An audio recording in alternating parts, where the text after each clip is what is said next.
Hi, I'm Atifa Imtiaz, and today I'm talking about Kenya culture. Okay. So background information. It's Kenya is a country in the East Africa, and it's famed for its landscapes and vast wildlife reserves. Nairobi is the capital of Kenya, and it is natural. It's known for its natural beauty and lively city.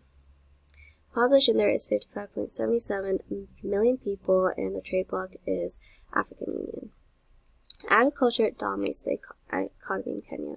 Their main exports are horticulture products like tea, coffee, fish, and cement.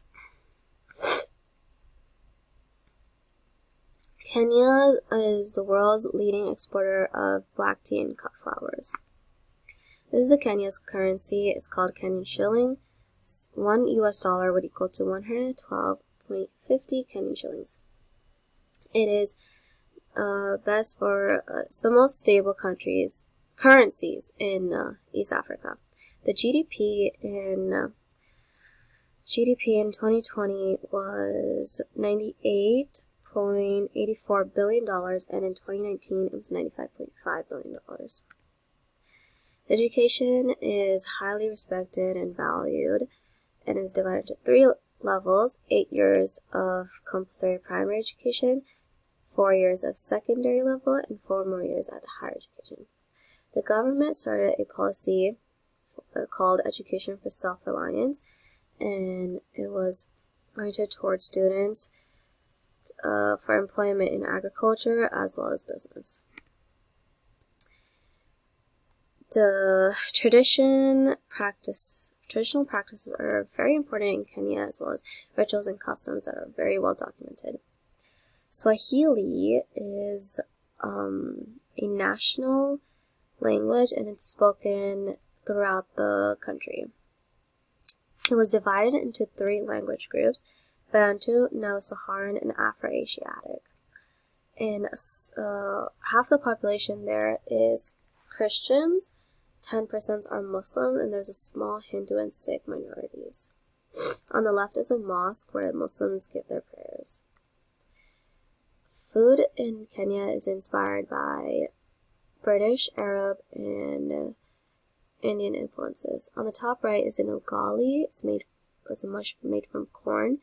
It's served with kale and spinach. On the left is a chapati, which is a fried pita-like bread made of Indian origin, and the bottom right is fish. Seafood. Fish is eaten in the most parts of the country, and it gives a very important source of protein. Meat over there is not eaten every day, and it is prohibited to bring to Kenya. The gift giving. Gifts, when you give someone a gift, it does not need to be expensive. In fact, practical gifts are more preferred. And when you're invited into a Kenyan's home, it's best to bring sweets, flowers, or bring pastries for the host. And when you give someone your gift, do it with the right hand or do it with both hands. You should never do it with your left hand. Well, let's talk about some do's and don'ts. You should greet someone with a handshake, sign of respect, and you should dress properly, and you should ask permission before taking a picture of strangers. The most important, I think, is public display of affection. It's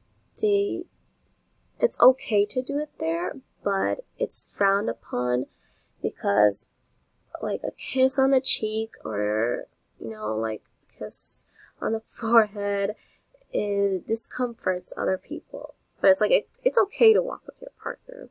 Just don't be so affectionate. Also, same-sex relations, should avoid it because in Kenyan laws, it does not recognize same-sex relations. And you should, when someone offers you food or drink, you should take it. Don't say no. Soccer is the most played sport in Kenya. although it has very little success. And basketball, netball, and volleyball are also very important. The international team, the athletes of Kenya are very well known for their dominance in distance running. The people of Kenya are rather group-oriented rather than individualistic. And the word Harambee is a word from Bantu, and it means to pull together. It displays a person's displays the people's approach in others' lives. Greetings, which are you should do with a handshake, which is very common, and verbal greetings vary between different ethnic groups. And it's also that you shake everyone's hand in the room that is present. Business culture is not direct and frank, rather it's done in a sensitive way. Handshakes, which is the most common, you should do, and when ask about others' family and their well-being in business. And then when you meet someone with a higher status or someone older than you, lowering your eyes is a sign of respect. Kenyans have a hard time disagreeing, so if you think it's like going well and everything, don't be mistaken, because it's just difficult for them to disagree. And then you should wait to be told where to stay, because there may be a seating arrangement. And the contract should be simple and easy.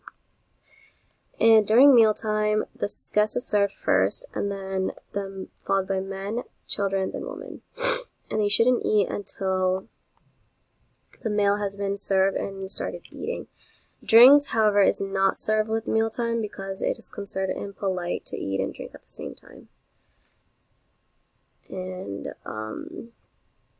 you should it's considered polite to finish everything on your plate, but it's not important.